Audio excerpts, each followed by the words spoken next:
नमस्कार, स्वागत है आपका। आपके साथ मैं हूं जिया शर्मा, मेरे साथ है मेरे सहयोगी मनीष। 100 खबरों की फर्स्ट सेंचुरी आपको दिखाएंगे, लेकिन उसके पहले बड़ी खबर आपको बता दें। प्रयागराज से बहुत बड़ी खबर इस वक्त आ रही है। प्रयागराज केस का एक और शूटर ढेर कर दिया गया है। पुलिस से मुठभेड़ में शूटर उस्मान मारा गया। शूटर उस्मान पर 50,000 रुपए का इनाम था। आरोप है कि उमेश पाल पर पहली गोली उस्मान ने ही चलाई थी। प्रयागराज के कौंधियारा इलाके में मुठभेड़ हुई और उसमें एक शूटर और ढेर हो गया है। बड़ी खबर इस वक्त हम आपको बता रहे हैं। शूटर उस्मान पर 50,000 रुपए का इनाम भी था। पुलिस एनकाउंटर में शूटर को ढेर कर दिया गया। शूटर उस्मान को मार गिराया गया है। और ज्यादा जानकारी के साथ हमारे सहयोगी मोहम्मद मोइन हमारे साथ जुड़ गए हैं। मोइन, लगातार पुलिस की कार्रवाई को लेकर सवाल उठ रहे थे कि अभी तक पुलिस के हाथ खाली हैं, और अब देखिए पुलिस एनकाउंटर में शूटर को मार गिराया गया है। देखिए, निश्चित तौर पर कहा जा सकता है कि 10 दिनों का वक्त बीत गया था। जांच एजेंसियों की कार्यप्रणाली पर सवाल उठ रहा था कि आखिरकार जो एजेंसियां हैं वो कर क्या रही हैं। एक भी नामजद आरोपी क्यों नहीं पकड़ा गया, एक भी सीसीटीवी फुटेज में नजर आ रहा, एक भी शूटर क्यों नहीं पकड़ा गया। तो अब से कुछ देर पहले प्रयागराज का कौंधियारा इलाका है, शहर से तकरीबन 50 किलोमीटर दूर पड़ता है, मध्य प्रदेश के बॉर्डर की तरफ। तो वहां पर पुलिस के साथ मुठभेड़ होती है। विजय उर्फ उस्मान नाम का शूटर मारा गया है, और आरोप ये है कि ये उस्मान वही है जिसने उमेश पाल पर पहली गोली चलाई थी। पहली गोली लगने के बाद उमेश पाल लड़खड़ाए थे, उसके बाद वो गली की तरफ अपने घर में भागने की कोशिश उन्होंने की थी। तो जो पहली फायरिंग करने वाला शूटर विजय उर्फ उस्मान है वो मारा गया है। 50,000 रुपए का इनामी था, और बताया ये जाता है कि वो आसपास कहीं छिपा हुआ था, लगातार ठिकाने बदल रहा था और किसी जगह छिप करके मध्य प्रदेश की तरफ भागने की कोशिश कर रहा था। इस बीच पुलिस को उसको खबर मिलती है, पुलिस ने घेरेबंदी की, और जैसे पुलिस ने उसको देखा ताबड़तोड़ फायरिंग शुरू कर दी। और जब जवाब में पुलिस ने कार्रवाई की तो वो विजय उर्फ उस्मान मारा गया। तो इस पर 50,000 रुपए का इनाम था। और भी बता दें कि उमेश पाल शूटआउट केस में ये पहली ऐसी कार्रवाई है, जिसमें डायरेक्ट जो इन्वॉल्वमेंट था शूटर का वो मारा गया। इससे पहले 27 फरवरी को अरबाज नाम का एक बदमाश मारा गया था प्रयागराज के नेहरू पार्क इलाके में। उस पर ये आरोप था कि उसने थोड़ी देर के लिए हमलावरों की कार चलाई थी, हालांकि उसका चेहरा सामने नहीं आया था, और उसी दिन सदाकत नाम के एक आरोपी की गिरफ्तारी की गई थी। तो लगातार सवाल उठ रहे थे। कल उमेश पाल के परिवार वालों ने सवाल उठाए थे, विपक्षी पार्टियां सवाल उठा रही थी, और आज जाकर के जो है पहला शूटर जो इस केस में इन्वॉल्व था वो मारा गया। बिल्कुल मोइन, आप हमारे साथ बने रहे। संजय त्रिपाठी भी हमारे साथ जुड़ रहे हैं। संजय, ये बहुत बड़ी खबर कि शूटर मारा गया है, पहला शूटर जिसने पहली गोली चलाई थी। बिल्कुल, निश्चित रूप से ये बड़ी सफलता है, क्योंकि पिछले 11 दिन से एसटीएफ और पुलिस की कई टीमें न केवल उत्तर प्रदेश में बल्कि कई राज्यों में इन शूटरों के, इन आरोपियों की तलाश में लगातार दबिश दे रही थी।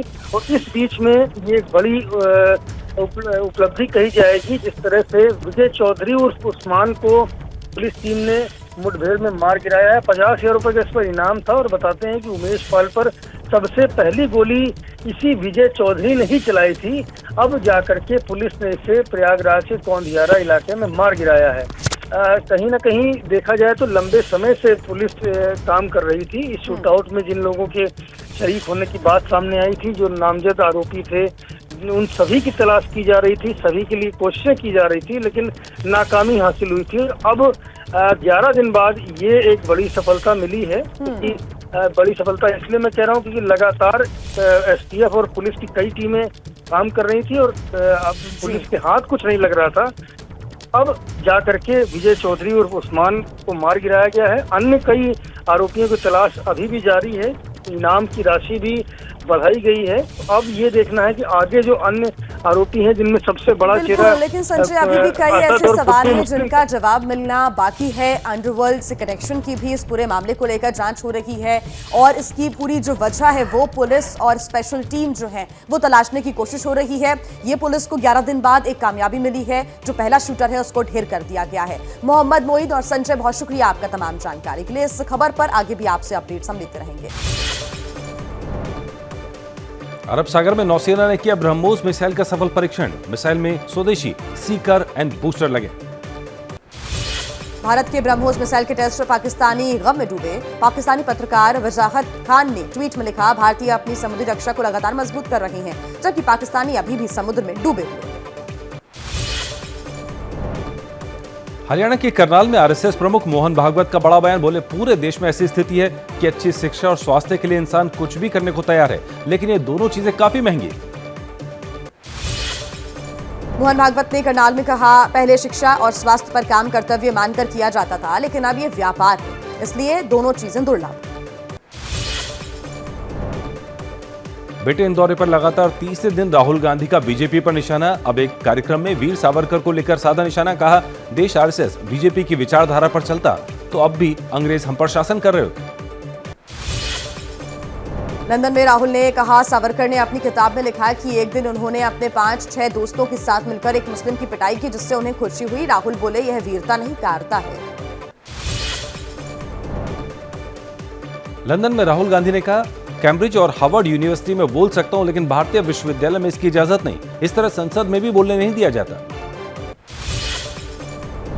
लंदन में भारतीय पत्रकार संगठन के साथ चर्चा में राहुल गांधी ने एक बार फिर आरोप लगाया कि भारत के लोकतांत्रिक ढांचे पर हमला हो रहा है। बीते 8 से 9 साल से मीडिया, संवैधानिक संस्थाओं, जुडिशरी पर कब्जे की कोशिश कर रही है सरकार। राहुल के पीएम मोदी पर दिए बयान पर बीजेपी का पलटवार। बीजेपी सांसद हरनाथ सिंह यादव बोले, राहुल से है देश को खतरा। केंद्रीय मंत्री स्मृति ईरानी का बिना नाम लिए राहुल पर निशाना। कहा, कुछ लोग जो महिला प्रतिद्वंद्वी से हार गए वो महिलाओं पर अजीबोगरीब बयान देते हैं। मनीष सिसोदिया की सीबीआई रिमांड आज खत्म हो रही। दोपहर 2 बजे राउज एवेन्यू कोर्ट में पेशी। पिछली पेशी के दौरान सिसोदिया ने सीबीआई पर लगाया था मानसिक उत्पीड़न का आरोप। शराब घोटाले को लेकर केजरीवाल सरकार के खिलाफ दिल्ली में बीजेपी का प्रदर्शन। सुबह 11:15 बजे से 70 विधानसभाओं में होलिका दहन करेगी बीजेपी। प्रदर्शन में बीजेपी के कई बड़े नेता शामिल होंगे। सिसोदिया से हो रही पूछताछ पर आप नेता संजय सिंह ने उठाए सवाल। सीबीआई पर लगाए गंभीर आरोप। कहा, सिसोदिया से जबरन अपराध कबूलवाने की कोशिश कर रही है सीबीआई। किया जा रहा है मानसिक उत्पीड़न। बिना सबूत सिसोदिया की हुई गिरफ्तारी। आप नेता आतिशी ने लगाए गंभीर आरोप। राजनीतिक आकाओं को खुश करने की कोशिश पूरा देश देख रहा है, सच सामने आकर रहेगा। विपक्ष के 9 नेताओं ने प्रधानमंत्री नरेंद्र मोदी को लिखी चिट्ठी। कहा, ईडी और सीबीआई जैसी एजेंसियों का दुरुपयोग हो रहा है। बीजेपी की निंदा की। पीएम को लिखी चिट्ठी में विपक्ष ने असम के सीएम हिमंता बिस्वा शर्मा पर निशाना साधा। कहा, जो नेता बीजेपी में शामिल हो जाते हैं उनके खिलाफ जांच धीमी गति से होती है। उमेश पाल की मां प्रयागराज पुलिस पर बरसी। कहा, पुलिस ने तेजी दिखाते हुए सही काम किया होता तो शूटर भागने न पाते। कन्नौज के बीजेपी सांसद सुब्रत पाठक का माफिया आतिक अहमद को लेकर अखिलेश यादव पर निशाना। कहा, आतिक अहमद को एसपी की सरकार खत्म कर देती तो 2023 में योगी सरकार को बुलडोजर नहीं चलाना पड़ता।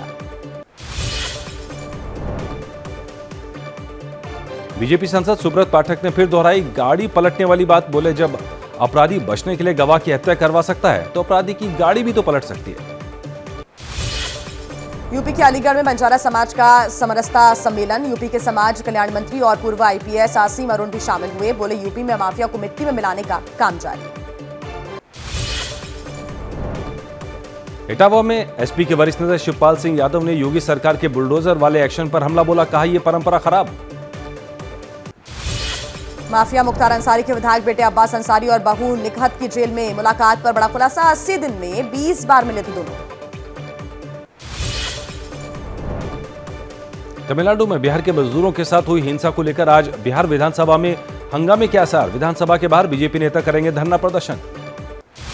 तमिलनाडु से लौटे मजदूरों ने सुनाई आपबीती। कहा, हिंदी भाषी और बिहारी मजदूरों को खोज कर पीटा जा रहा है। मोदी का आदमी बताकर बिहारियों को उनकी पिटाई की जा रही है। तिरुपुर में माहौल सबसे ज्यादा खराब है। एलजेपी के अध्यक्ष चिराग पासवान आज जाएंगे तमिलनाडु। दोपहर 1:45 पर राज्यपाल आर.एन. रवि से करेंगे मुलाकात। पार्टी ने मजदूरों की मदद के लिए हेल्पलाइन जारी की। तमिलनाडु हिंसा पर बोले बिहार के डिप्टी सीएम तेजस्वी यादव। मामले की जांच हो रही है। तमिलनाडु में काम कर रहे बिहार के लोगों को कोई दिक्कत होती है तो इमरजेंसी नंबर पर कर सकते हैं कॉन्टैक्ट। तमिलनाडु हिंसा की जांच कर रही बिहार की स्पेशल टीम तिरुपुर पहुंची। मजदूरों के सुरक्षा उपायों से संतुष्ट काम कर रहे हैं श्रमिकों से अफवाहों पर ध्यान न देने की अपील की। बिहार के जमुई पहुंचे जन आक्रोश पार्टी के नेता पप्पू यादव तमिलनाडु के तिरुपुर में कथित हिंसा के पीड़ित परिवार से मिलने के लिए पहुंचे। नागालैंड में धमाकेदार जीत के बाद बीजेपी गठबंधन में सरकार बनाने का फार्मूला तय। नेफ्यू रियो फिर नागालैंड के मुख्यमंत्री होंगे। नागालैंड में नेफ्यू की नेशनलिस्ट डेमोक्रेटिक प्रोग्रेसिव पार्टी ने विधानसभा चुनाव में सबसे ज्यादा 25 सीटें जीती थी। बीजेपी 12 सीटें जीतकर दूसरे नंबर पर। दोनों पार्टियां मिलकर बनाएंगी सरकार। नागालैंड में बीजेपी को मिलेगी डिप्टी सीएम की कुर्सी। गृहमंत्री अमित शाह की घर हुई बैठक में तय हुआ फार्मूला। त्रिपुरा, नागालैंड और मेघालय में शपथ ग्रहण और सरकार गठन को लेकर बीजेपी ने की चर्चा। दिल्ली में जेपी नड्डा की अगुवाई में बड़े नेताओं की बैठक हुई। मेघालय के नवनिर्वाचित विधायक आज लेंगे शपथ। विधानसभा अध्यक्ष का चुनाव कराने के लिए बुलाया गया विशेष सत्र। मेघालय में फिर कोनराड संगमा की अगुवाई में बनेगी सरकार। पीएम नरेंद्र मोदी सुबह 10 बजे पोस्ट बजट वेबिनार को संबोधित करेंगे। हेल्थ और मेडिकल रिसर्च पर केंद्रित होगी वेबिनार। सप्तऋषि प्रोजेक्ट और नए मेडिकल कॉलेजेस में रिसर्च को लेकर भी मंत्र देंगे। 2024 में साझा विपक्ष के केजरीवाल के प्रस्ताव को उद्धव ठाकरे की रजामंदी। रत्नागिरी की रैली में उद्धव ठाकरे ने कहा, आप आगे बढ़ें, हम आपके साथ हैं। महाराष्ट्र के रत्नागिरी में उद्धव ठाकरे का बीजेपी और सीएम शिंदे पर हमला। कहा, हिम्मत है तो सिर्फ मोदी के नाम पर वोट मांगे, शिवसेना और बाला साहेब के नाम का इस्तेमाल न करें। आदित्य ठाकरे के विधानसभा क्षेत्र में एनडीए का शक्ति प्रदर्शन। मुंबई के वर्ली इलाके में बीजेपी और शिंदे गुट के कार्यकर्ताओं का संयुक्त आशीर्वाद यात्रा। औरंगाबाद का नाम बदलकर छत्रपति संभाजीनगर करने पर प्रदर्शन जारी। एआईएमआईएम का पिछले 2 दिन से लगातार विरोध है जारी। कांग्रेस नेता दिग्विजय सिंह का बड़ा दावा। कहा, कमलनाथ के नेतृत्व में बनेगी मध्य प्रदेश में कांग्रेस की सरकार। इस साल एमपी में चुनाव होने हैं। गुजरात के राजकोट में पाटीदार समुदाय के ग्लोबल बिजनेस मीट का आयोजन। सीएम भूपेंद्र पटेल ने गुजरात में निवेश की अपील की। बीजेपी नेता बाबूलाल मरांडी ने झारखंड के सीएम हेमंत सोरेन के प्रधान सचिव पर लगाया भ्रष्टाचार का आरोप। आरोपों के बाद प्रधान सचिव राजीव अरुण एक्का का ट्रांसफर। जेडीयू के अध्यक्ष राजीव रंजन उर्फ ललन सिंह ने बीजेपी जेडीयू गठबंधन की अटकलों को बताया बीजेपी की साजिश। ट्वीट कर कहा, बीजेपी कनफुकवा पार्टी है और इस तरह की अफवाह फैलाना उसकी हताशा। ललन सिंह का दावा, 2024 में महागठबंधन बिहार की सभी 40 सीटें जीतेगा। बोले, दिल्ली की गद्दी का रास्ता बिहार और यूपी से होकर ही जाता है। बिहार से होगा बीजेपी का सफाया। यूपी के अमेठी पहुंचे अखिलेश यादव का स्थानीय सांसद स्मृति ईरानी पर हमला। कहा, अमेठी की सिलेंडर वाली सांसद को इस बार जरूर हराना। सिलेंडर वाली एमपी आज सस्ते में सिलेंडर क्यों नहीं दिलवा पा रही है। बीजेपी नेता संगीत सोम का विवादित बयान। का बीजेपी के 100 विधायकों के बराबर मैं अकेला। जब विधायकों के काम नहीं होते तो मुझसे करते हैं सिफारिश। मेरठ के सरदाना में होली मिलन समारोह में शामिल होने पहुंचे थे। छत्तीसगढ़ के मुख्यमंत्री भूपेश बघेल आज 5वीं बार राज्य का बजट करेंगे पेश। करीब 1,20,000 करोड़ का हो सकता है छत्तीसगढ़ का बजट।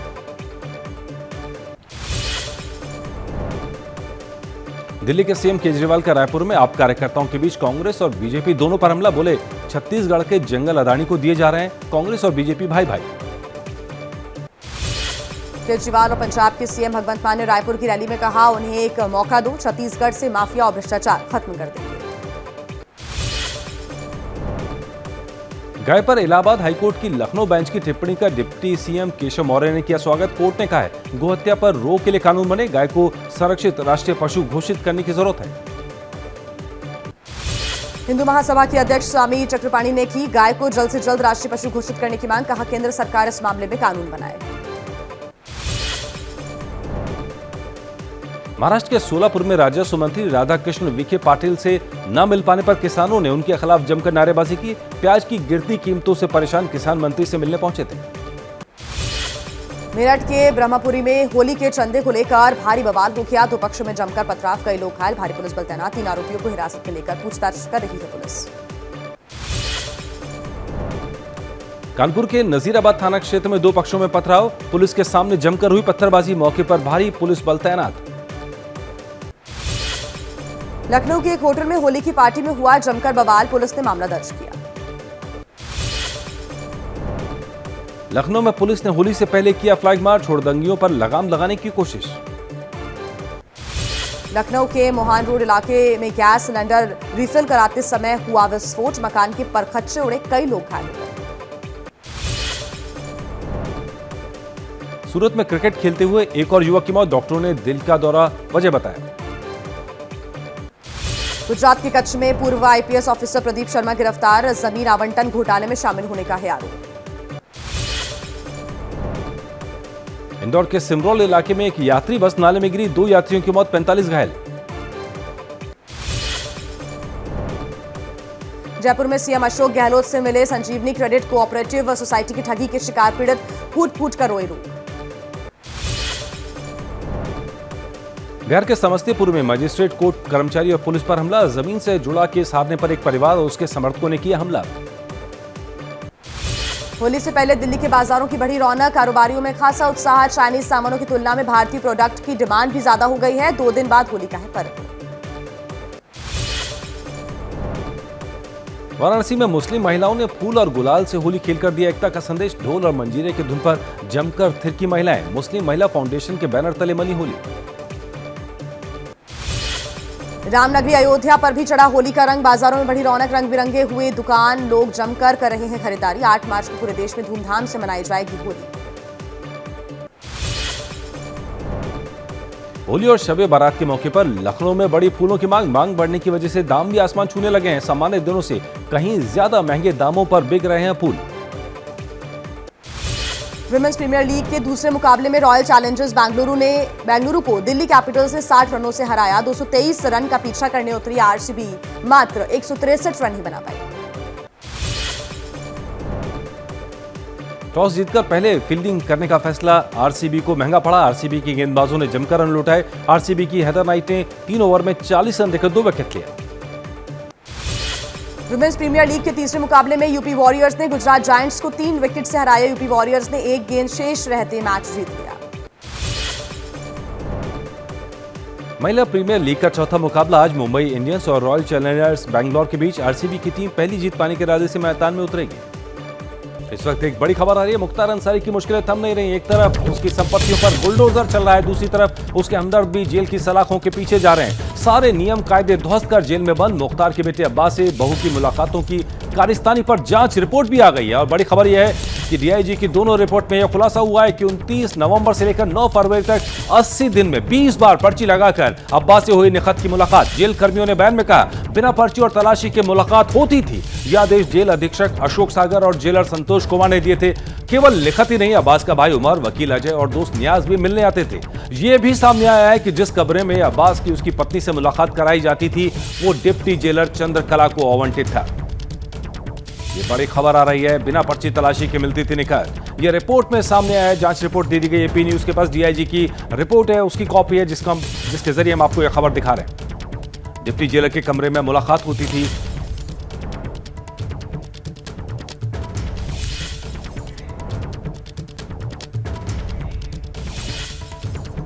इस खबर पर हमारे साथ संजय त्रिपाठी जुड़ रहे हैं। संजय, ये बड़ी खबर है, ये कॉपी हमें मिली है जिसमें 80 दिन में 20 बार मिलने की बात आ रही है। जेल पूरी तरह, जो जेल अथॉरिटी थी, जेल से जुड़े लोग थे, वो मदद कर रहे थे।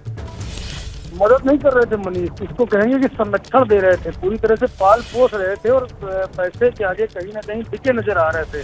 जिस तरह से आपने देखा कि रिपोर्ट में साफ किया गया है कि जेलर से लेकर जेल अधीक्षक से लेकर के नीचे तक का स्टाफ पूरा मिला हुआ था और निखत को लगातार बिना पर्ची के और पर्ची के दोनों स्थितियों में मुलाकात करवा रहा था। बिना तलाशी के वो भीतर जाती थी, अपने साथ मोबाइल लेकर के, अपने साथ पैसे लेकर के, ज्वेलरी लेकर के, सारी चीजें जो जेल में प्रतिबंधित हैं उनको अब बड़े आराम से अब्बास अंसारी की पत्नी निखत लेकर के जाती थी। और केवल निखत ही नहीं बल्कि उसके भाई और उसके दूसरे रिश्तेदार, उसके वकील, सभी धड़ल्ले से उससे जेल में मुलाकात कर रहे थे। बेरोक टोक के मुलाकात हो रही थी, कोई पूछने वाला नहीं था, कोई रोकने वाला नहीं था। और ऐसा सब है जब उत्तर प्रदेश में योगी आदित्यनाथ के टारगेट पर सबसे ऊपर अगर कोई माफिया है तो वो मुख्तार अंसारी और उसका परिवार है। और उस स्थितियों में जेल के भीतर से निखत और उसके परिजनों को अब्बास से मिलवाना कहीं ना कहीं बड़ी साजिश का इशारा कर रहा था। और बहरहाल खुलासा हो गया, इसमें दबिश थी और ये सारे के सारे आरोपी अधिकारियों के खिलाफ एफआईआर भी हुई है। ठीक संजय, बहुत शुक्रिया आपका तमाम जानकारी के लिए। और अब बात पाकिस्तान की, जहां सियासी शोर तेज है। सत्ता के लिए हुक्मरान एक दूसरे पर जमकर कीचड़ उछाल रही है, लेकिन उसी पाकिस्तान में अवाम 2 जून की रोटी के लिए संघर्ष कर रही है। पाकिस्तान से आ रही भुखमरी की तस्वीर बता रही है कि जिन्ना की टू नेशन थ्योरी फेल हो चुकी है। आईसीयू में अंतिम सांसें ले रही पाकिस्तान की इकोनॉमी की मरहम पट्टी करने के लिए शहबाज शरीफ मुल्क दर मुल्क अब कटोरा लेकर घूम रहे हैं। आतंक पर निवेश करने वाला पाकिस्तान की अब कैसे हुई है इकोनॉमी क्रैश, इसी पर देखिए हमारी स्पेशल रिपोर्ट।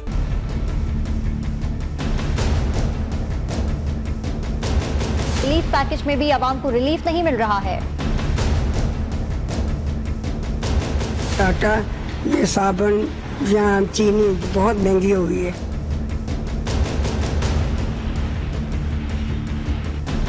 मुल्क में होशरुबा महंगाई में इजाफे का सिलसिला जारी है। इदारा शुमारियात के मुताबिक एक हफ्ते में आटे का 20 किलो का थैला 300 रुपए तक महंगा हो गया।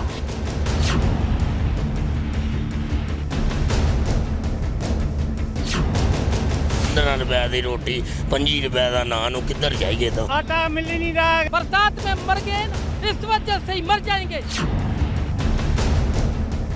कल हमारे घर में आटा नहीं था, आटे का बोरी उठाया हुआ है, अभी हमारे बच्चे लोग रोटी खाएगा।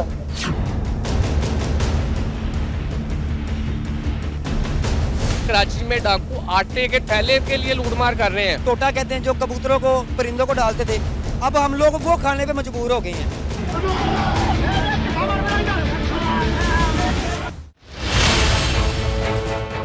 पाकिस्तान की कंगाली वाला उबूलनामा। 86% पाकिस्तानी, 87% पाकिस्तानी बच्चे जो हैं उनको उतना खुराक नहीं मिलती जितनी उनको मिलनी चाहिए, उनको उतना न्यूट्रिशन नहीं मिलता जितना मिलना चाहिए। 75 साल में डिरेल जिन्ना की टू नेशन थियरी। ये हम 75 साल के बाद हमने इस कौम को भूख से आज़ाद नहीं किया, इस कौम को प्यास से आज़ाद नहीं किया, इस कौम को जहालत से आज़ाद नहीं किया। आतंकियों पर बेशुमार निवेश, इकोनॉमी हुई क्रैश। इस वक्त मुल्क को, आवाम को रोटी चाहिए, इलेक्शन नहीं चाहिए। रोटी पाकिस्तान की सबसे बड़ी चुनौती है। रोटी पाकिस्तान का सबसे बड़ा संकट है और रोटी पाकिस्तान के लिए फिलहाल सबसे बड़ा मुद्दा है। भूखी पाकिस्तान अवाम अब हुक्मरानों से रोटी रोटी का हिसाब मांग रही है। 100 चूहे खा के विली हज पे चली। 75 to 76 ईयर्स के बाद उन्हें इस बात का ख्याल आया। आईसीयू में पहुंच चुकी पाकिस्तानी इकोनॉमी ने अवाम की जेब पर सर्जिकल स्ट्राइक कर रखी है। रोजमर्रा की जरूरत की कोई ऐसी चीज नहीं है जिसके दाम आसमान न छू रहे हों। कीमतों में रिकॉर्ड स्तर की बढ़त पाकिस्तान न्यूज चैनलों की खबरों में न्यू नॉर्मल हो गई है। ओपन मार्केट में घी, कुकिंग ऑयल, जबकि यूटिलिटी स्टोर्स पर दूध, चाय की पत्ती और जूसेस महंगे कर दिए गए। एक तरफ पाकिस्तान में महंगाई बढ़ रही है तो दूसरी तरफ हुकूमत के खिलाफ अवाम का गुस्सा लगातार हाई हो रहा है। जिस तरह हर दिन हर चीज़ों की रेट इतने आसमान पे जा रहे हैं, इस तरह हुकूमत चला रही है मुल्क को, इस तरह कोई नहीं चलाता अपने मुल्क। रोटी नहीं है पेट में, तन पे नहीं कपड़ा। हालात के भंवर ने हमें इस तरह जकड़ा। हर एक का यही हाल है, न पेट में रोटी है, न तन पे कपड़ा है। रोटी कपड़ा मकान के नारे थे, वह हवा हो गए, सब भूल गए, सब अपने आप मस्त है सारे जितने। लाहौर से लेकर कराची तक मुल्क की आबादी का गुस्सा ज्वालामुखी बनकर फट रहा है, जिसने पाकिस्तान में गृह युद्ध की आहट तेज कर दी है। ये त्रावणी चौक माशाल्लाह बंद हो गया है क्योंकि अवाम जो है वो गुर्बत से तंग है इस टाइम, तो त्रावणी चौक को मुकम्मल तौर पर बंद कर दिया गया है। पाकिस्तान की बर्बादी वाली ये तस्वीरें सुधरेंगी ये दूर दूर तक नजर नहीं आ रहा है और इस बात को अब पाकिस्तान के हुक्मरान भी स्वीकार कर रहे हैं जो अब तक हकीकत पर भारत विरोधी पर्दा डाल देते थे। 86% ये पाकिस्तान के पूर्व वित्त मंत्री मिफ्ताह इस्माइल हैं और पाकिस्तान मुस्लिम लीग नवाज के नेता भी। धर्म के नाम पर जिन्ना ने जिस पाकिस्तान को बनाया उसका भविष्य किस कदर अंधकार में है वो आप मिफ्ताह इस्माइल की ज़बानी सुनिए। 86% पाकिस्तानी, 87% पाकिस्तानी बच्चे जो हैं उनको उतना खुराक नहीं मिलती जितनी उनको मिलनी चाहिए, उनको उतना न्यूट्रिशन नहीं मिलता जितना मिलना चाहिए। अब मैं आपको अगला दावा कर रहा हूँ कि जिस बच्चे ने रात को खाना नहीं खाया हो ना, आप दुनिया का बेस्ट टीचर लगा दें, सुबह उसको आप पढ़ा नहीं सकते। बिल्कुल सही कहा पाकिस्तान के पूर्व वित्त मंत्री ने कि भूखे पेट पढ़ाई कैसे होगी, लेकिन सवाल है कि जब कर्ज पर पाकिस्तान की जिंदगी ठीक ठाक गुजर रही थी तब यही हुक्मरान आतंकियों की फैक्ट्री तैयार कर रहे थे, भारत के खिलाफ नफरत को एकमात्र एजेंडा मान रहे थे। लेकिन जब 2 जून की रोटी का संकट आया तो हुक्मरानों को भी अपनी नाकामियां नजर आने लगी। ये हम 75 साल के बाद हमने इस कौम को भूख से आज़ाद नहीं किया, इस कौम को प्यास से आज़ाद नहीं किया, इस कौम को जहालत से आज़ाद नहीं किया। तो आज जो इकोनॉमिक क्राइसिस है ना, वो तो हमारा क्राइसिस है। 22 करोड़ की आबादी पर रोटी का ये संकट इन तस्वीरों से कहीं बड़ा है, क्योंकि वहां तक तो कैमरा भी नहीं पहुंच पा रहा है। तो आज जो इकोनॉमिक क्राइसिस है ना, वो तो हमारा क्राइसिस है। तो ये पाकिस्तान के 10-15-5-10% लोगों का क्राइसिस है कि जो गाड़ियां चलाते हैं और जिनको पेट्रोल महंगा लग रहा है, और जो मतलब घी और तेल इस्तेमाल करते हैं और जिनको घी और तेल महंगा लग रहा है, तो हमारा क्राइसिस है। वो तो बेचारा जो सिंध के गांव में या बलूचिस्तान के गांव में या पंजाब के गांव में या केपी के गांव में जो बच्चा रह रहा है, वो तो 75 साल से क्राइसिस में। पहली मर्तबा आप लोग भी गरीब हुए तो जरा आप लोगों को पेट में दर्द होने लगा है।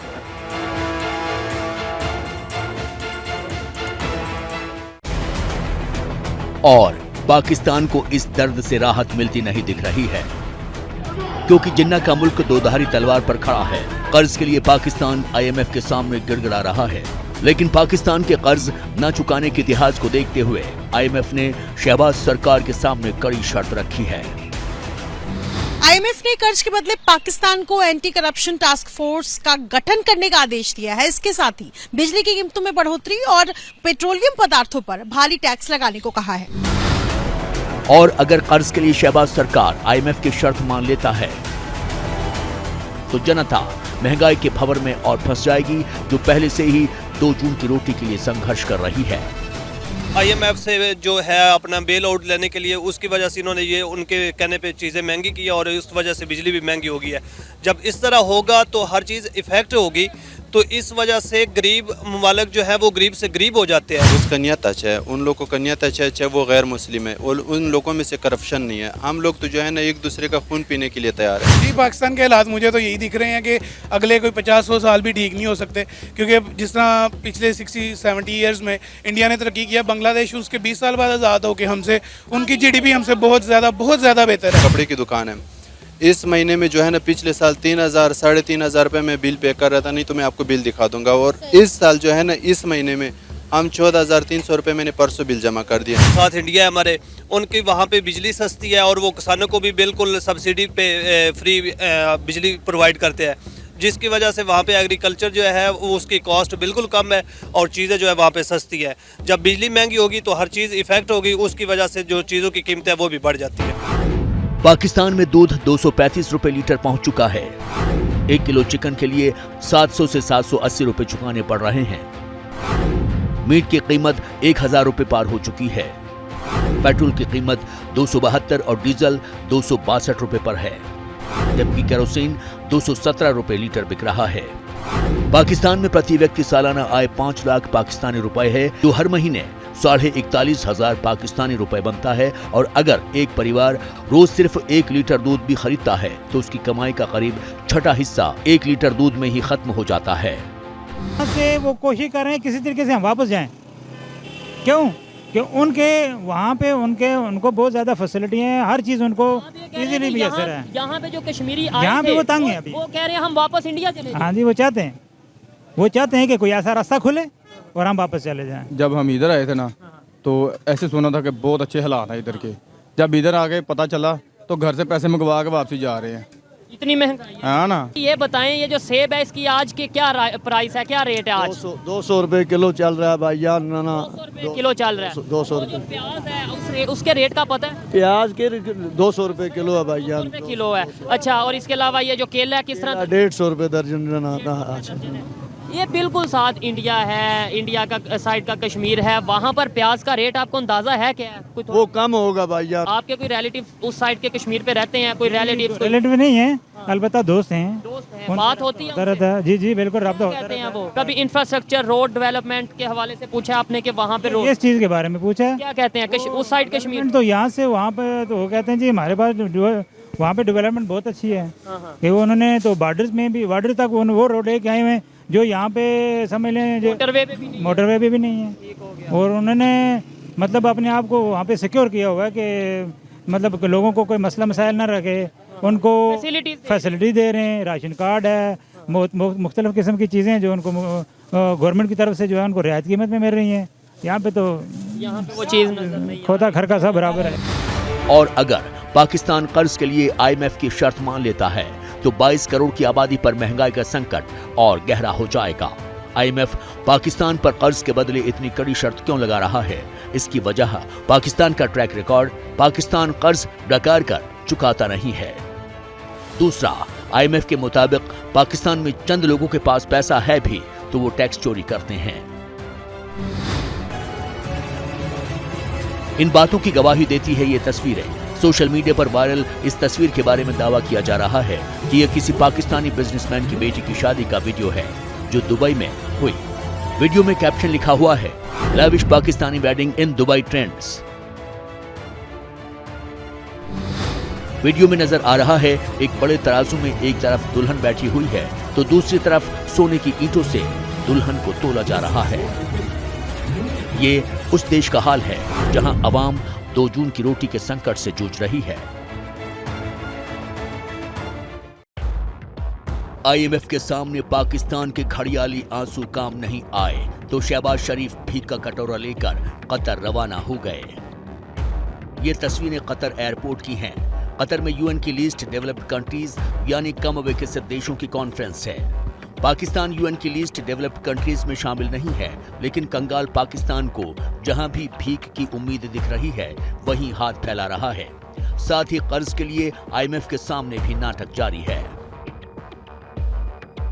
शहबाज शरीफ ने जब कर्ज मांगने के सारे घोड़े खोल दिए और फिर भी कर्ज न मिला तो उन्होंने सरकारी खर्चे में कटौती का ऐलान किया। शहबाज ने ऐलान किया कि पाकिस्तान में मंत्री तनख्वाह नहीं लेंगे, मंत्री गैस, बिजली और पानी का बिल खुद भरेंगे, लग्जरी गाड़ियां वापस करेंगे और उन्हें नीलाम किया जाएगा। देश विदेश की यात्रा के लिए इकोनॉमी क्लास में सफर करेंगे, 5 स्टार होटल में नहीं रुकेंगे। सुनने में ये उपाय अच्छे लगते हैं, लेकिन वक्त पर इलाज न मिले तो जख्म नासूर बन जाता है और पाकिस्तान की कंगाली उसका नासूर बन गया है। अब मुल्क के लोगों को यहाँ उम्मीद नहीं दिखती। पासपोर्ट बनाने आए आप? जी, ये भाई का ना पासपोर्ट बनाने के लिए इधर आए थे। पहले काफी दिन पहले इधर जमा करवाया था, आज लेने के लिए आए हैं। क्या वजह, बाहर क्यों जा रहे हैं? बाहर हालात ही बड़े खराब हो गए हम मुल्क के। तो वजह ये है कि हमने आज़ादी हासिल इसलिए की थी कि यहाँ पर रह के ना अपने आने वाले नस्ल को कोई बेहतर मुस्तकबिल दे सकेंगे। लेकिन अब हमारे हुक्मरानों ने हमें आज़ादी के ऊपर लगाया हुआ है, तो हम यही नारे लगाते जा रहे हैं, पाकिस्तान जिंदाबाद, पाकिस्तान जिंदाबाद। लेकिन वो बेड़ा गर्क हो गया है इसी नारों के चक्कर में। बेड़ा गर्क तो पहले ही हो चुका था, रही सही कसर शहबाज शरीफ ने पूरी कर दी।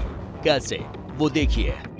पिछले साल अप्रैल महीने तक पाकिस्तान का विदेशी मुद्रा भंडार 86,798 करोड़ था, लेकिन शहबाज के प्रधानमंत्री बनने के करीब 10 महीने बाद फरवरी 2023 में पाकिस्तान का विदेशी मुद्रा भंडार सिकुड़कर 26,942 करोड़ पर पहुंच गया था। पाकिस्तान का विदेशी मुद्रा भंडार 10 साल के सबसे निचले स्तर पर पहुंच गया। पिछले साल अप्रैल 2022 में $1 की कीमत 186 पाकिस्तानी रुपए थी, लेकिन 10 महीने के भीतर $1 की कीमत 257 पाकिस्तानी रुपए हो गई। और यही वजह है कि पाकिस्तानी अर्थव्यवस्था को दिन ब दिन बुरी से बुरी हालत में देखते हुए वर्ल्ड बैंक ने भी टरकाना शुरू कर दिया। वर्ल्ड बैंक को पाकिस्तान का 9,000 करोड़ से ज्यादा के कर्ज की 2 किश्तें अप्रूव करनी थी, लेकिन उसने उसे अगले वित्तीय वर्ष तक लटका दिया। और लटकाता भी क्यों ना, पूरी दुनिया जानती है कि पाकिस्तान सुधरने वालों में से नहीं, फिर भला पैसा डुबोना क्यों?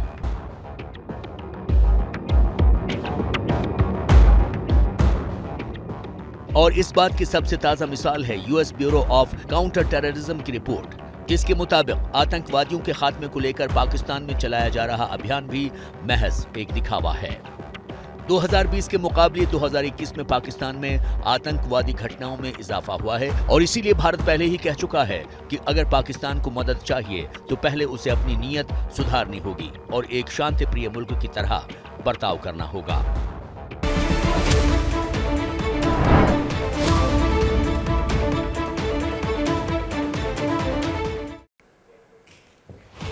गुड मॉर्निंग, नमस्कार, बहुत स्वागत है आप सभी का। आप देख रहे हैं एबीपी न्यूज, आपके साथ मैं हूं अपर्णा मौसम। सुबह के 8 बजने वाले हैं, वक्त हो गया है तेज तर्रार फटाफट अंदाज में 80 खबरों का। देश विदेश की खबरों के हर अपडेट के साथ मैं हूं मनीष शर्मा। तो आइए शुरू करते हैं 8 मिनट में 80 की स्पीड से खबरों का सुपरफास्ट सिलसिला।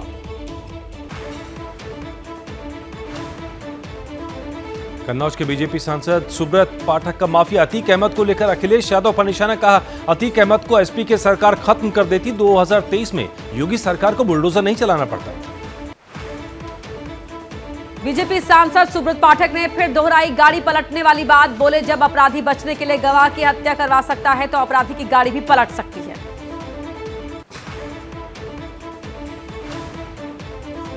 यूपी के अलीगढ़ में बंजारा समाज का समरसता सम्मेलन। यूपी के समाज कल्याण मंत्री और पूर्व आईपीएस असीम अरुण भी शामिल हुए। बोले, यूपी में माफिया को मिट्टी में मिलाने का काम जारी। इटावा में एसपी के वरिष्ठ नेता शिवपाल सिंह यादव ने योगी सरकार के बुलडोजर वाले एक्शन पर बोला हमला। कहा, यह परंपरा खराब।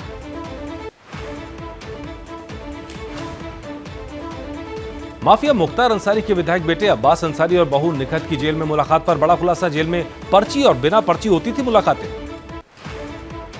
हरियाणा के करनाल में आरएसएस प्रमुख मोहन भागवत का बड़ा बयान। बोले, पूरे देश में ऐसी स्थिति है, अच्छी शिक्षा और स्वास्थ्य के लिए इंसान कुछ भी करने को तैयार, लेकिन ये दोनों ही चीजें काफी महंगी। मोहन भागवत ने करनाल में कहा, पहले शिक्षा और स्वास्थ्य पर काम कर्तव्य मानकर किया जाता था, लेकिन अब ये व्यापार, इसीलिए दोनों चीजें दुर्लभ।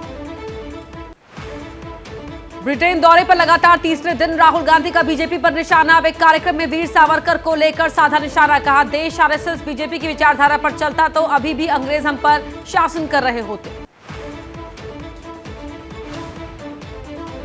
लंदन में राहुल ने कहा, सावरकर ने अपने खिताब में लिखा है, एक दिन उन्होंने अपने 4-5 दोस्तों के साथ मिलकर एक मुस्लिम की पिटाई की जिससे उन्हें खुशी हुई। राहुल बोले, ये वीरता नहीं कायरता है। लंदन में राहुल गांधी ने कहा, मैं कैम्ब्रिज और हार्वर्ड यूनिवर्सिटी में बोल सकता हूं, लेकिन भारतीय विश्वविद्यालय में इसकी इजाजत नहीं। इसी तरह संसद में भी बोलने नहीं दिया जाता। लंदन में भारतीय पत्रकार संगठन के साथ चर्चा में राहुल गांधी ने एक बार फिर आरोप लगाया कि भारत के लोकतांत्रिक ढांचे पर हमला हो रहा है। बीते 8-9 साल से मीडिया, संवैधानिक संस्थाओं, जुडिशरी पर कब्जे की कोशिश कर रही है सरकार। राहुल के प्रधानमंत्री मोदी पर दिए बयान पर बीजेपी का पलटवार। बीजेपी सांसद हरनाथ सिंह यादव बोले, राहुल से है देश को खतरा। केंद्रीय मंत्री स्मृति ईरानी का बयान नाम लिए राहुल पर निशाना। कहा, कुछ लोग जो महिला प्रतिद्वंदियों से हार गए वो महिलाओं पर अजीबोगरीब बयान देते हैं। मनीष सिसोदिया की सीबीआई रिमांड आज हो रही है खत्म। दोपहर 2 बजे राउज एवेन्यू कोर्ट में पेशी। पिछली पेशी के दौरान सिसोदिया ने सीबीआई पर लगाया था मानसिक उत्पीड़न का आरोप। शराब घोटाले को लेकर केजरीवाल सरकार के खिलाफ दिल्ली में बीजेपी का प्रदर्शन। सुबह 11:15 बजे 70 विधानसभाओं में होलिका दहन करेगी। प्रदर्शन में बीजेपी के कई बड़े नेता होंगे शामिल। सिसोदिया से हो रही पूछताछ पर आप नेता संजय सिंह ने उठाए सवाल। सीबीआई पर लगाए गंभीर आरोप। कहा, सिसोदिया से जबरन अपराध कबूलवाने की कोशिश कर रही है सीबीआई। किया जा रहा है मानसिक उत्पीड़न। बिना सबूत सिसोदिया की हुई गिरफ्तारी। आप नेता आतिशी ने लगाए गंभीर आरोप। कहा, राजनीतिक आकांक्षा को खुश करने की कोशिश। पूरा देश देख रहा है, सच सामने आकर रहेगा। विपक्ष के 9 नेताओं ने प्रधानमंत्री नरेंद्र मोदी को लिखी चिट्ठी। कहा, ईडी और सीबीआई जैसी एजेंसियों का दुरुपयोग हो रहा है। बीजेपी की निंदा की। पीएम को लिखी चिट्ठी में विपक्ष ने असम के सीएम हेमंत बिस्वा शर्मा पर निशाना साधा। कहा, जो नेता बीजेपी में शामिल हो जाते हैं उनके खिलाफ जांच धीमी गति से होती है। प्रधानमंत्री मोदी सुबह 10 बजे पोस्ट बजट वेबिनार को करेंगे संबोधित। हेल्थ और मेडिकल रिसर्च पर केंद्रित होगा वेबिनार। सप्तऋषि प्रोजेक्ट और नए मेडिकल कॉलेजों में रिसर्च को लेकर देंगे मंत्र। 2024 में साझा विपक्ष के केजरीवाल के प्रस्ताव को उद्धव ठाकरे की रजामंदी। रत्नागिरी की रैली में उद्धव ठाकरे ने कहा, आप आगे बढ़ें, हम आपके साथ हैं। महाराष्ट्र के रत्नागिरी में उद्धव ठाकरे का बीजेपी और सीएम शिंदे पर हमला। कहा, हिम्मत है तो सिर्फ मोदी के नाम पर वोट मांगे, शिवसेना और बाला साहब के नाम का इस्तेमाल ना करें। आदित्य ठाकरे के विधानसभा क्षेत्र में एनडीए का शक्ति प्रदर्शन। मुंबई के वर्ली इलाके में बीजेपी और शिंदे गुट के कार्यकर्ताओं का संयुक्त आशीर्वाद यात्रा। औरंगाबाद का नाम बदलकर छत्रपति संभाजी नगर करने पर प्रदर्शन जारी। एआईएमआईएम का पिछले 2 दिन से लगातार विरोध प्रदर्शन।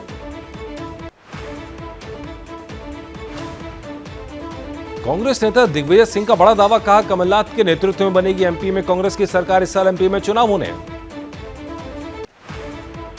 गुजरात के राजकोट में पाटीदार समुदाय की ग्लोबल बिजनेस मीट का आयोजन। सीएम भूपेंद्र पटेल ने गुजरात में निवेश की अपील की। बीजेपी नेता बाबूलाल मरांडी ने झारखंड के सीएम हेमंत सोरेन के प्रधान सचिव पर लगाया भ्रष्टाचार का आरोप। आरोपों के बाद प्रधान सचिव राजीव अरुण एक्का का ट्रांसफर। जेडीयू के अध्यक्ष राजीव रंजन उर्फ ललन सिंह ने बीजेपी जेडीयू गठबंधन की अटकलों को बताया बीजेपी की साजिश। ट्वीट कर कहा, बीजेपी कनफुकुआ पार्टी, इस तरह की अफवाह फैलाना उनकी हताशा। ललन सिंह का दावा, 2024 में महागठबंधन बिहार की सभी 40 सीटें जीतेगा। बोले, दिल्ली की गिनती का रास्ता बिहार और यूपी से होकर ही जाता है, बिहार से होगा बीजेपी का सफाया। यूपी के अमेठी पहुंचे अखिलेश यादव का स्थानीय सांसद स्मृति ईरानी पर हमला। कहा, अमेठी की सिलेंडर वाली सांसद को इस बार जरूर हराना। सिलेंडर वाली एमपी आज सस्ते में सिलेंडर क्यों नहीं दिलवा पा रही। बीजेपी नेता संगीत सोम का विवादित बयान का, बीजेपी के 100 विधायकों के बराबर मैं अकेला, जब विधायकों के काम नहीं होते हैं तो मुझसे करते हैं सिफारिश। मेरठ के सरधना में कहा।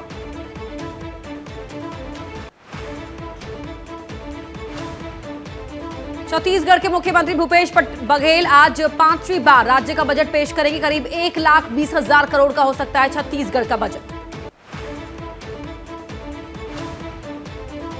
दिल्ली के सीएम केजरीवाल का रायपुर में आप कार्यकर्ताओं के बीच कांग्रेस और बीजेपी दोनों पर हमला। बोले, छत्तीसगढ़ के जंगल अदानी को दिए जा रहे हैं, कांग्रेस और बीजेपी भाई भाई। केजरीवाल और पंजाब के सीएम भगवंत मान ने रायपुर की रैली में कहा, उन्हें एक मौका दो, छत्तीसगढ़ से माफिया और करप्शन खत्म कर देंगे। गाय पर इलाहाबाद हाईकोर्ट की लखनऊ बेंच की टिप्पणी का डिप्टी सीएम केशव मौर्य ने किया स्वागत। कोर्ट ने कहा है, गोहत्या पर रोक के लिए कानून बने, गाय को संरक्षित राष्ट्रीय पशु घोषित करने की जरूरत। हिंदू महासभा के अध्यक्ष स्वामी चक्रपाणी ने की गाय को जल्द से जल्द राष्ट्रीय पशु घोषित करने की मांग। कहा, केंद्र सरकार इस मामले में बनाए कानून।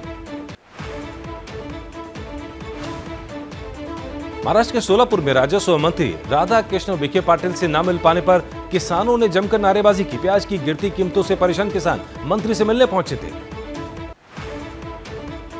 तमिलनाडु में बिहार के मजदूरों के साथ हुई हिंसा को लेकर आज बिहार विधानसभा में हंगामा होने के आसार। विधानसभा के बाहर बीजेपी नेता करेंगे धरना प्रदर्शन। तमिलनाडु से लौटे मजदूरों ने सुनाई आप बीती का, हिंदी भाषी और बिहारी मजदूरों को खोज खोज कर पीटा जा रहा है। जेएलपी रामविलास के अध्यक्ष चिराग पासवान आज जाएंगे तमिलनाडु। दोपहर 1:45 पर राज्यपाल आरएन रवि से करेंगे मुलाकात। तमिलनाडु हिंसा पर बोले बिहार के डिप्टी सीएम तेजस्वी यादव, कहा मामले की जांच हो रही है। तमिलनाडु हिंसा की जांच कर रही बिहार की स्पेशल टीम तिरुपुर पहुंची। मजदूरों के सुरक्षा उपायों से संतुष्ट काम कर रहे हैं। श्रमिकों से अफवाहों पर ध्यान देने की अपील की। बिहार के जमुई पहुंचे जन आक्रोश पार्टी के नेता पप्पू यादव तमिलनाडु के तिरुपुर में कथित हिंसा के पीड़ित परिवारों से मिले। नागालैंड में धमाकेदार जीत के बाद बीजेपी गठबंधन में सरकार बनाने का फॉर्मूला तय। नेफ्यू रियो फिर नागालैंड के सीएम बनेंगे। नागालैंड में नेफ्यू रियो की नेशनलिस्ट डेमोक्रेटिक प्रोग्रेसिव पार्टी ने विधानसभा चुनाव में सबसे ज्यादा 25 सीटें जीती हैं। बीजेपी 12 सीट जीतकर दूसरे नंबर पर। दोनों पार्टियां मिलकर सरकार बनाएंगी।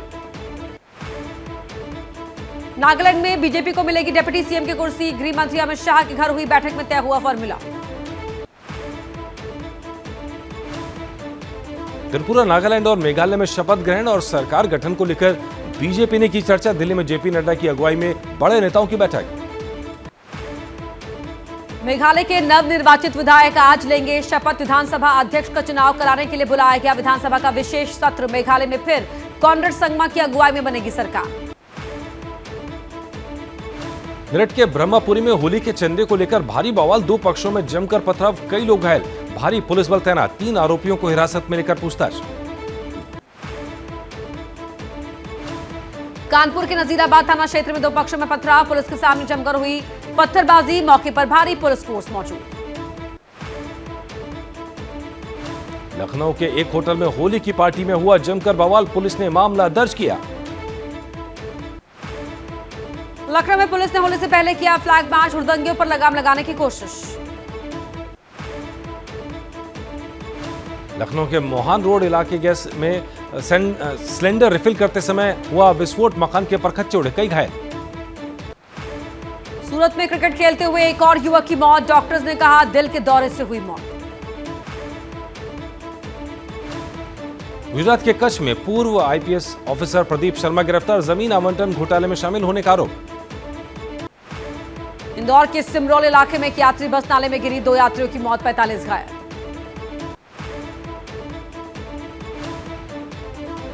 जयपुर में सीएम अशोक गहलोत से मिले संजीवनी क्रेडिट कोऑपरेटिव सोसाइटी की ठगी के शिकार पीड़ित, फूट फूट कर रोए लोग।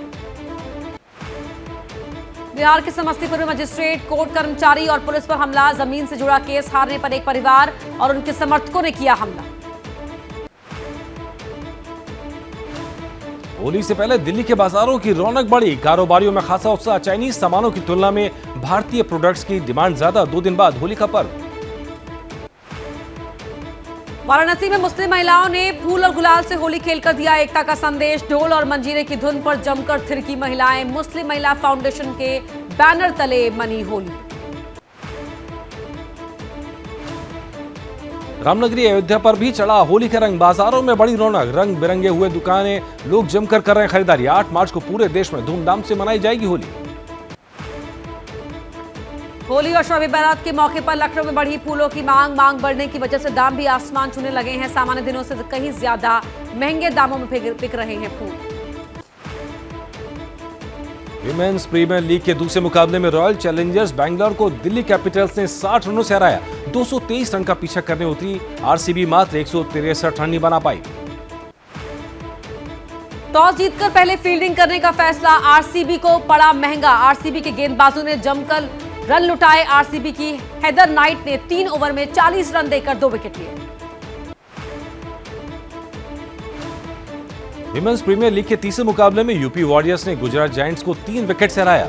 यूपी वॉरियर्स ने 1 गेंद बाकी रहते मैच जीत लिया।